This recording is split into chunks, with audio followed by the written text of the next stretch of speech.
Hello పిల్లలు, మనం ఇప్పుడు ఓవెల్ షేప్ డ్రా చేద్దాము. పెన్సిల్తో డ్రా చేయండి ముందుగా. తర్వాత ఇన్సైడ్ మళ్ళీ ఒక చిన్న ఓవెల్ డ్రా చేయండి.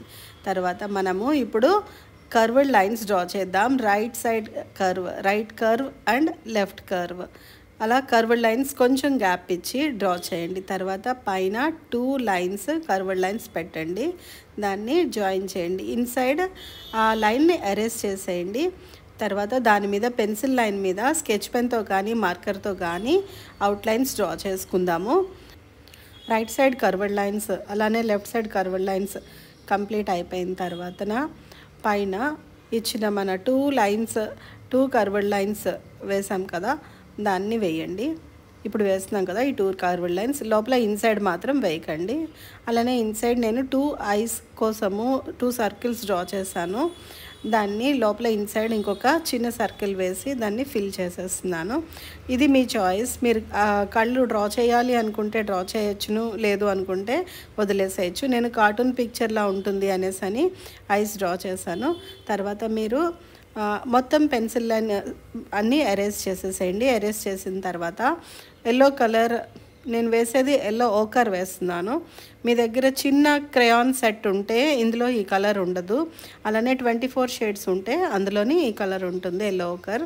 చిన్నదైతే మీరు yellow and brown colour 2 mix చేసి ఒకసారి బ్రౌన్తో లైట్గా చేసేసిన తర్వాత దాని మీద ఎల్లో కలర్ వేసుకోండి. అదే పెద్ద సెట్ అయితే ఇది డైరెక్ట్గా కలర్ ఉంటుంది మీకు. దాంతో మొత్తం ఫిల్ చేయండి. చూసారు కదా, చాలా ఈజీగా షేప్స్ తోటి మనం ఈరోజు నేర్చుకున్నాము. ఇంతకుముందు మనము ఆల్ఫాబెట్స్ తోటి వాటితోటి నేర్చుకున్నాము. ఈ పిక్చర్ షేప్స్ తోటి నేర్చుకుంటున్నాము.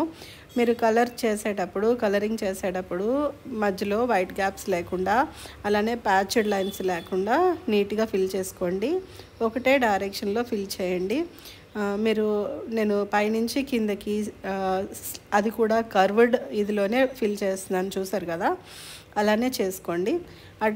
స్లీపింగ్లో చేయకూడదు, దీనికి స్లీపింగ్లో చేస్తే బాగోదు. స్టాండింగ్లోనే కర్వ్డ్ పొజిషన్లో చేయండి. ఫిల్లింగ్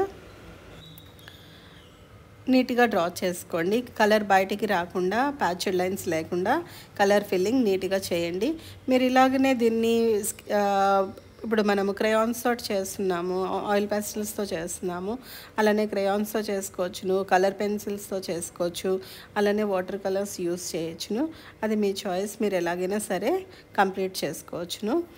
ఇలాంటి పిక్చర్స్ మరిన్ని నేర్చుకోవాలి అంటే ముందుగా మీరు నా ఛానల్ని సబ్స్క్రైబ్ చేసుకోండి. అలాగే మీ ఫ్రెండ్స్కి కూడా షేర్ చేయండి. ఇలాంటి పిక్చర్స్ నేను మీకు చాలా నేర్పిస్తాను. ఎవ్రీడే చూస్తూ ఉండండి నా ఛానల్ని.